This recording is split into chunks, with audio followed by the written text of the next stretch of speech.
प्यारे बच्चों, अभी आज जो मैं आपको पढ़ाने जा रहा हूँ प्रेजेंट इंडेफिनिट टेंस मैं आपको पढ़ाऊंगा। और एक डिफिनेशन जो मैंने लिखा है, वेल नोन डिफिनेशन, जिसको सब लोग जानते हैं। मैं जहाँ तक इस डिफिनेशन की बात करूँ तो मैं इस डिफिनेशन को नहीं मानता। आप ये जो बच्चों को लर्न करवाते हैं, जो लोग भी टीचिंग कर रहे हैं या जो बच्चे इसको पढ़ते हैं कि जिस हिंदी वाक्य के अंत में ता है, ती है आदि शब्द है, उसे प्रेजेंट इंडेफिनिट टेंस कहते हैं। तो ये अकॉर्डिंग टू मी ये सर्वथा रॉन्ग है, क्योंकि केवल ता ते ती आने से प्रेजेंट इंडेफिनिट टेंस नहीं होता। तो ये आप डिफिनेशन बिल्कुल नहीं बताएंगे, और मैं बच्चों से भी चाहूँगा कि आप ये डिफिनेशन लर्न नहीं करेंगे। इसके स्थान पे एक शब्द मैं जोड़ना चाहूँगा इसमें। जैसा कि आप अगर टेंस की डिफिनेशन देख रहे होंगे तो उसमें भी आपने देखा होगा कि वो एक्शन की बात करता है। ये जो प्रेजेंट इंडेफिनिट टेंस होता है या टेंस का जो प्रकार होता है वो एक्शन की बात करता है, और इसमें कहीं एक्शन की बात ही नहीं की गई है। तो ये प्रेजेंट इंडेफिनिट टेंस की डिफिनेशन सही डिफिनेशन नहीं हुई। इसके लिए आप क्या करेंगे, लिखेंगे जिस हिंदी वाक्य के अंत में यहाँ आप एक शब्द बढ़ाएंगे क्रिया के साथ। ये ध्यान रखेंगे आपको क्या बढ़ाना है, जिस हिंदी वाक्य के अंत में क्रिया के साथ ता है, ते है, आए, उसको प्रेजेंट इंडेफिनिट टेंस कहेंगे। तो ये आपको, जैसे मैं आपको बताता हूँ, जैसे मान लीजिए मैंने लिखा या आपने सेंटेंस देखा होगा, कौवा काला होता है। ऐसा लोग पूछ देते हैं बच्चों से, और बच्चे यहाँ कंफ्यूज हो जाते हैं क्योंकि उन्होंने तो याद किया है कि ता है, ती है, ते है आता है, और यहाँ वो जब ता ते ती देखते हैं तो उनको लगता है ये प्रेजेंट इंडेफिनिट टेंस है, जबकि प्रेजेंट इंडेफिनिट टेंस नहीं है। ये टेंस मतलब सिंपल प्रेजेंट टेंस है। और इसलिए बच्चे ऐसे टेंस जो एक्सेप्शन कहते हैं इसमें गलती कर देते हैं। अगर ये डिफिनेशन आप बताए होते कि क्रिया के साथ ता है, ती है आता है, तब प्रेजेंट इंडेफिनिट होता, तो वो तुरंत यहाँ देखते और कहते कि ये तो कौवे की विशेषता है, तो ये क्रिया नहीं है, मतलब ये इंडेफिनिट नहीं है। तब वो सेंटेंस सही बनाते, तब वो लिखते कि द क्रो इज ब्लैक। तब वो बच्चे द क्रो इज ब्लैक लिखते और सेंटेंस सही होता। प्रेजेंट इंडेफिनिट कब होगा, जैसे हम लिखते हैं, मान लीजिए मैंने लिखा कौवा रोटी खाता है।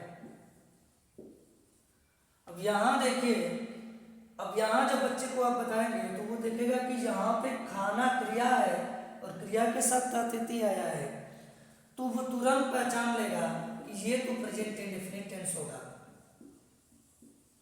और जब प्रेजेंट इंडेफिनिट होगा तो वो इसका ट्रांसलेशन सही बनाएगा और इसमें इजे मार्क नहीं लगाएगा। इसमें वो प्रेजेंट इंडेफिनिट का जो रूल है, जो मैं अभी आपको पढ़ाऊंगा,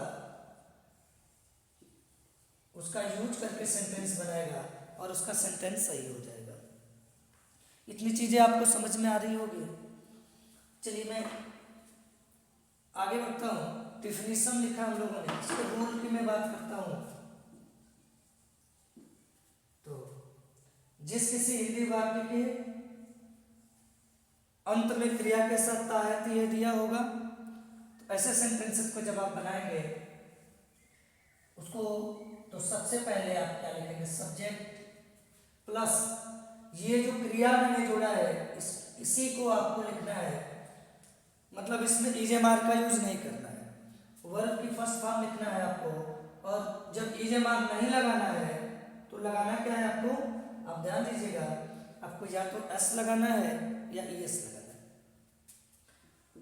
आफ्टर दैट आप ऑब्जेक्ट यूज करोगे प्लस अदर वर्ड, अगर कोई फ्रेज वगैरह जो भी, और नहीं तो यहाँ पे आप फुल स्टॉप लगा दोगे। जैसे यहाँ आप देख रहे हो, ये क्रो हमारा क्या है, सब्जेक्ट है, ये ईट क्या है, वर्ब है, और इसमें हमने ये एस या ईएस एड किया है और प्लस ऑब्जेक्ट लिख दिया। एक चीज और ध्यान देना है कि ये जो एस या ईएस होगा केवल सिंगुलर सब्जेक्ट के साथ ही ऐड करना होगा, केवल सिंगुलर सब्जेक्ट के साथ जोड़ते हैं, केवल सिंगुलर सब्जेक्ट के साथ जोड़ते हैं, प्लूरल सब्जेक्ट के साथ नहीं जोड़ते। ये SIES प्लूरल सब्जेक्ट के साथ नहीं जोड़ते हैं। ठीक, ये बात समझ में आ रही होगी। अगर यहाँ प्लूरल सब्जेक्ट होता तब ये SIS नहीं जोड़ते। जैसे हम कहें वे खेलते हैं तो हम क्या लिखते हैं, दे प्ले। यहाँ प्लेज लिखेंगे तो ये गलत हो जाता है, इसलिए यहाँ पे हम दे प्ले केवल लिखते हैं, तब ये सही सेंटेंस होगा। ठीक है, तो इस बात को हम लोग ध्यान रखेंगे। सब्जेक्ट की बात मैं कर रहा था,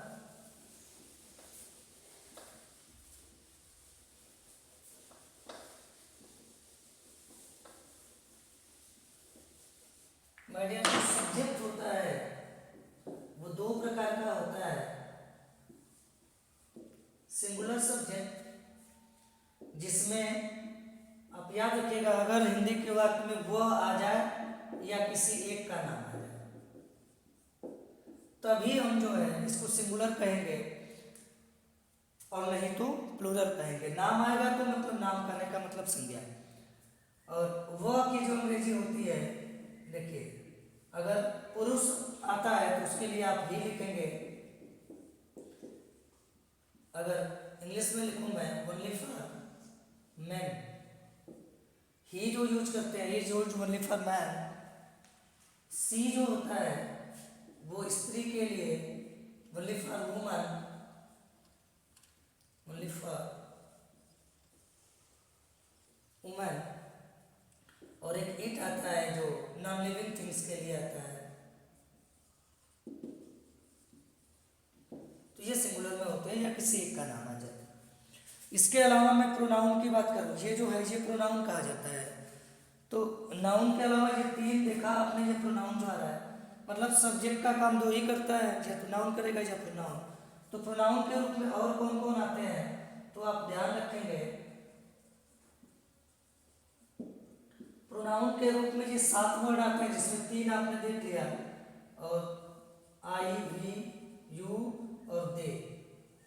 बस आपको इतना ही याद रखना है, ये जो 7 वर्ड है ही, सी, इट, आई, वी, यू, दे, यही सब्जेक्ट का काम करेंगे और प्लस किसी का नाम आ जाए। नाम एक होगा तो सिंगुलर और एक से अधिक होगा तो प्लूरल। एक से अधिक को अंग्रेजी में कहते हैं मोर देन वन। क्या कहते हैं? मोर देन वन। अगर आपको कभी एक से अधिक कहना हो तो मोर देन वन। जैसे वहाँ एक से अधिक लोग हैं तो there are more than one people there. तो इस तरीके से इंग्लिश में हम इसको कहते हैं। तो ये सीखा हम लोगों ने। अगर सिंगुलर सब्जेक्ट होगा तो SIS सेट करते हैं, और प्लूरल सब्जेक्ट होगा तो वर्ब में SIS नहीं ऐड करते हैं। आगे बढ़े तो मैं बात करूंगा आपसे नेगेटिव सेंटेंस की। सब्जेक्ट अगर सिंगुलर हो, मैं ब्रैकेट में सिंगुलर लिख देता हूं, तो मैंने आपसे बताया था कि SIS जोड़ते हैं तो एक रूल सब लोग पूरा पढ़ सकते हैं। अगर सब्जेक्ट सिंगुलर हो और सेंटेंस नेगेटिव हो जाए तो इसको आप दो से बनाएंगे, और जब सिंगुलर होगा तो आपको पता है इसमें SIS जोड़ेंगे तो डज हो जाएगा, और नेगेटिव है तो नॉट होगा ही। इसीलिए यहाँ पे रूल में सिंगुलर के साथ डज नॉट बता दिया जाता है, क्योंकि इसमें क्रिया होती है और करना की अंग्रेजी डू होती है। तो इसे आप याद रखेंगे कि नेगेटिव में भी वही रूल है जो अफर्मेटिव में था, प्लस वर्ब का फर्स्ट फॉर्म प्लस ऑब्जेक्ट। जैसे मैं लिखूं वह नहीं पढ़ता है तो हो जाएगा ही डज नॉट रीड। जैसे मैं कहूँ वह नहीं आती है, शी डज नॉट कम। अगर कोई कहे वर्षा नहीं होती है तो आप कहोगे इट डज नॉट रेन। ठीक, ऐसे ही अगर प्लूरल आ जाता मैं नहीं पढ़ता हूँ तो आप क्या करते हैं, तब यहाँ पे आपको ये ईएस नहीं जोड़ना पड़ेगा क्योंकि ये सब्जेक्ट प्लूरल हो गया, तब ये हो जाता आई डू नॉट रीड। मतलब सब्जेक्ट प्लूरल हो जाएगा तो डू नॉट लिखेंगे। ये रूल क्या बता रहा है कि अगर नेक्स्ट रूल की बात करो तो ठीक है, इसको मैं ऊपर लिखता हूँ, शायद देख नहीं रहा होगा।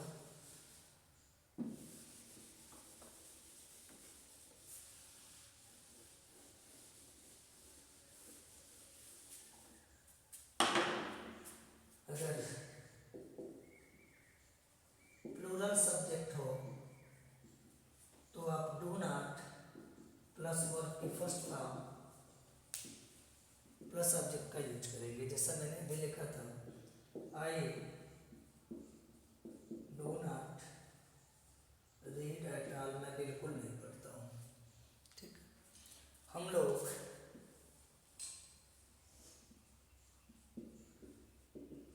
गीत नहीं गाते हैं तो नेगेटिव में क्या लिखेंगे हम लोग, डू नॉट। ठीक है, और अभी देखें ये क्या था, सिंगुलर था तो डज नॉट लिख रहे थे। ठीक, ये क्लियर होगा यहाँ तक। ये बढ़ते हैं,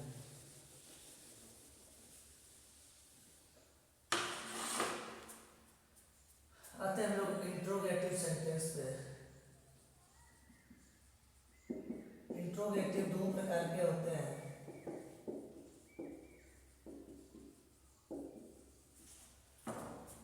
फर्स्ट टाइप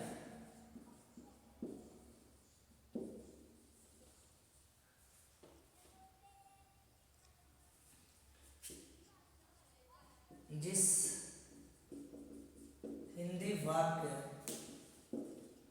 के आरंभ में इंट्रोगेटिव वर्ड आ जाए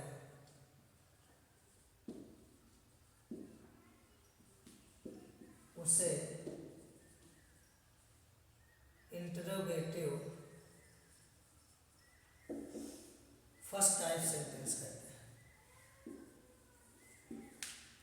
फर्स्ट टाइप सेंटेंस कहते हैं।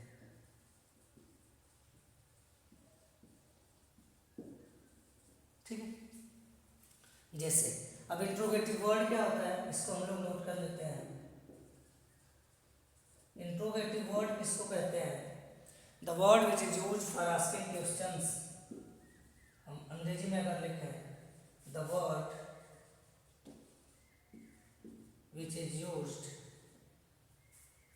फॉर आस्किंग क्वेश्चंस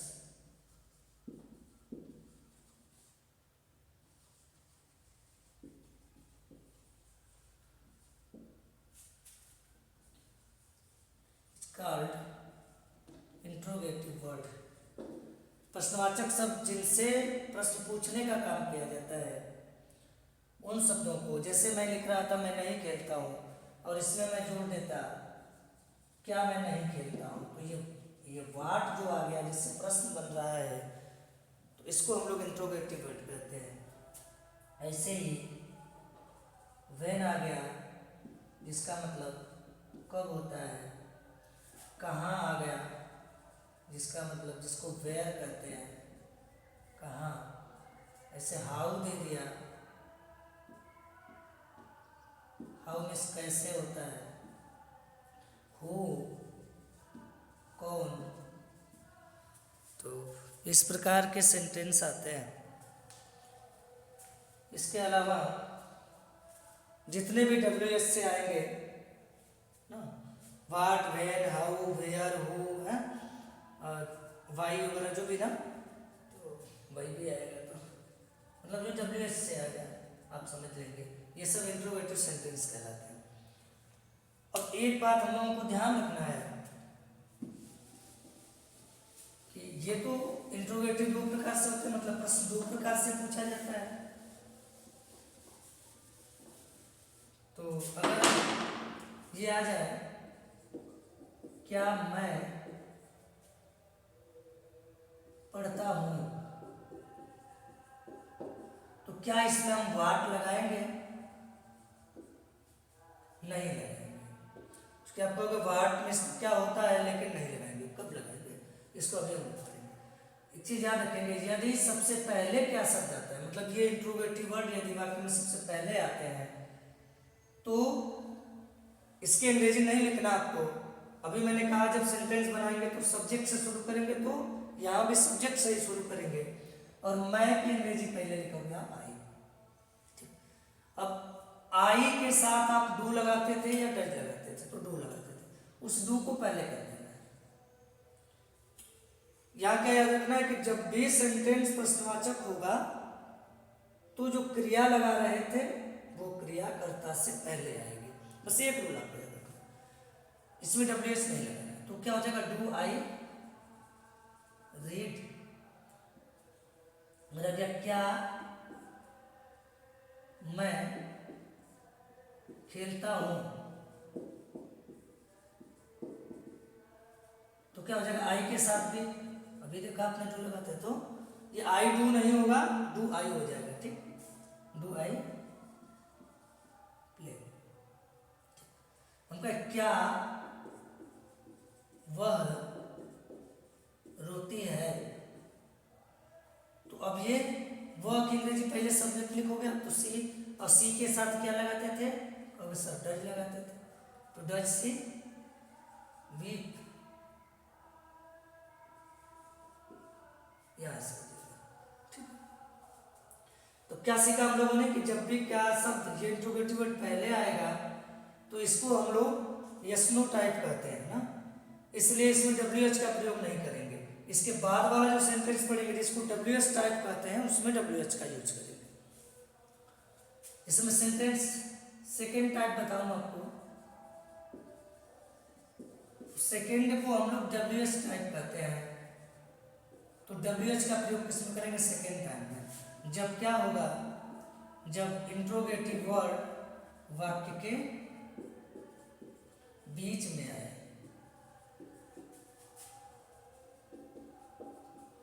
तो उसमें सबसे पहले डब्ल्यूएच वर्ड यूज करेंगे।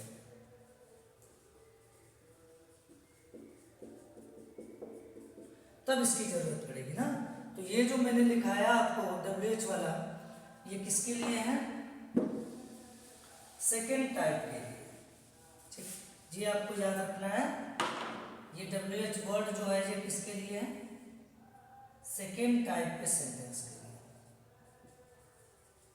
Second type interrogative sentences. यहाँ लिखता हूँ मैं, for second type interrogative sentence. इसका प्रयोग केवल सेकेंड टाइप वाले में करेंगे। जैसे उनका मैं क्या पढ़ता हूँ,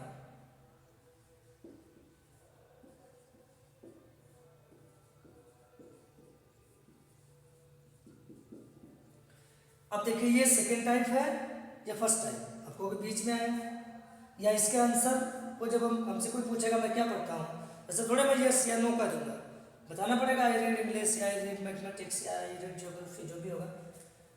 तो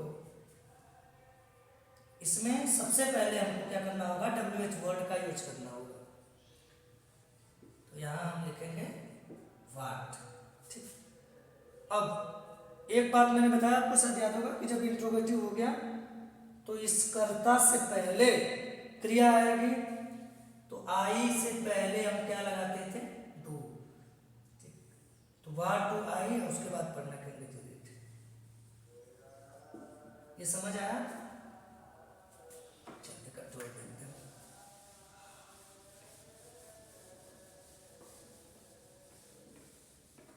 वाट डू आई रीड, जैसे आ जाए मैं क्या खाता हूं, सबसे पहले क्या की इंग्लिश लिखेंगे हम? वाट। अब देखो आई के साथ डू पहले आ जाएगा, वाट डू आई, और खाना का eat, ठीक है। तो इस तरीके से बनाएंगे। आई होप आपको ये चीज़ें समझ में आ रही होंगी। एक चीज़ और मैं बताऊंगा और इसके बाद मैं इस वीडियो को ख़त्म करूंगा। मुझे पता है ये लॉन्ग हो रही है, लेकिन जो लोग पढ़ रहे होंगे उनके लिए बेनिफिटेड होगी। पढ़ाई का मतलब तभी होगा जब आपके पास पैसे होंगे, और अगर आप पढ़ लिख के बेरोजगार हो जाएंगे तो मुझे लगता है आपको कोई वैल्यू नहीं होगी। और ये मैं फेस कर रहा हूँ, इसलिए मैं आपको बता रहा हूँ। कष्ट होता है, लेकिन किसी ने कहा है कि ये जो स्ट्रगल होता है ये फॉरएवर नहीं होता। If you tried something extra then the other people in the society, then it's sure one day will come when all the circumstances will be changed. अगर आप कुछ अलग करना चाहते हो, कुछ अलग करते हो, तो स्ट्रगल तो करना पड़ता है। कभी कभी ऐसी परिस्थिति आ जाती है, लगता है कि शायद ये नहीं हो पाएगा मुझसे, लेकिन मैंने कहा one day will come when all the circumstances will be change. लेकिन लोग कहते हैं कि एक दिन ऐसा आएगा जब सारी परिस्थितियां बदल जाएगी। इस विश्वास के साथ आप अपने लाइफ में कुछ अलग करोगे, कुछ सही करोगे और कुछ बेहतर कर पाओगे। शायद आपके नॉलेज में कुछ इंक्रीज कर पाए, कुछ वृद्धि कर पाए। तो मैं एक यूज और आपको बताऊंगा ताकि ये डिफरेंट टेंस हम लोग खत्म कर सकें, और आप इसको प्रैक्टिस करेंगे।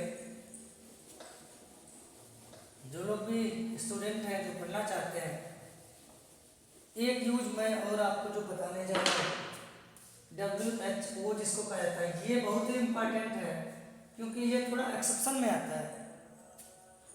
हु जो होता है, इसका मतलब जो होता है वो कौन होता है। और आप ध्यान देंगे कि हु जब आएगा सेंटेंस में, मतलब कौन आएगा, तो आप असर्टिव का रूल लगाएंगे। मतलब हु के साथ, हु को आपको सिंगुलर सब्जेक्ट मानना होगा।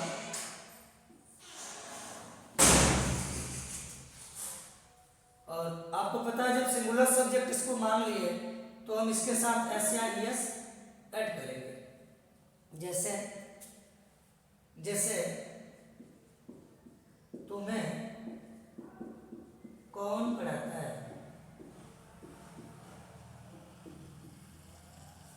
अब यहां आप देख रहे हो कि ये कौन आया हुआ है ना, तो कौन की इंग्लिश क्या होती है? WHO, हु होती है। और ये देख रहे हो आप, हु को क्या मानते हैं? Singular subject. तो इसके साथ ऐसे एस जोड़ेंगे, तो सिंगुलर सब्जेक्ट के साथ वर्ब लिखते हैं ना, तो टीच, और इसमें क्या जोड़ देंगे? एस।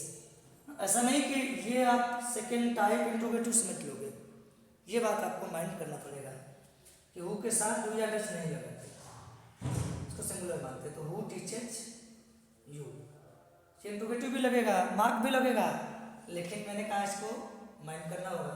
और क्लास 10th के स्टूडेंट के लिए जो एग्जाम देने वाले हैं अभी, स्पेशली वो लोग इसको ध्यान में रखेंगे। ये ऐसे सेंटेंस ही बोर्ड में पूछता है, ये WS टाइप में जो आ जाता है हु वाला। तो आपको क्या मानना है कि हु को हम क्या मानेंगे? सिंगुलर सब्जेक्ट और असर्टिव का रूल बनाएंगे। अब अगर मैं कहूँ कि तुम्हें अंग्रेजी कौन नहीं पढ़ाता है,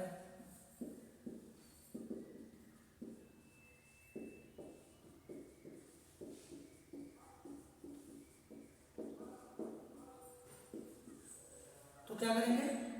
हु, और इसमें क्या लगाएंगे? Does not. क्यों? क्योंकि प्रेजेंट इंडेफिनिट के नेगेटिव में आपको याद होगा डज नॉट लगता था, प्लस वर्ब लिखेंगे तो लिखना टीच, और उसके बाद यू, तो ये हो जाएगा डज नॉट टीच यू। मतलब हु को क्या मान लेंगे? असर्टिव सेंटेंस का सिंगुलर सब्जेक्ट मान लेंगे। ठीक, इसी प्रकार से कभी सेंटेंस में नेवर शब्द आ जाए, जैसे मैं कभी नहीं पढ़ता हूं,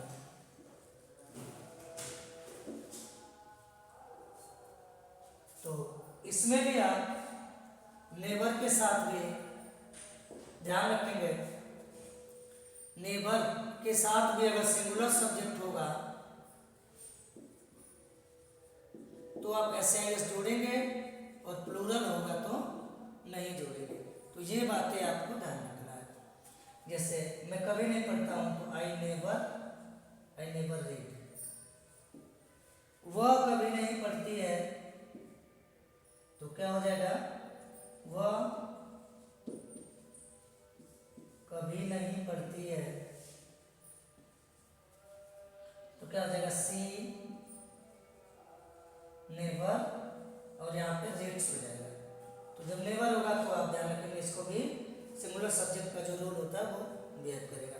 यहाँ देखिए आई प्लूरल था इसलिए यहाँ पे नहीं जोड़ा गया था। तो ये दोनों स्पेशल जो है आपको याद रखना है।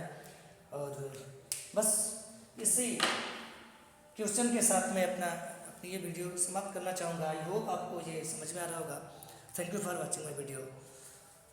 Best of luck.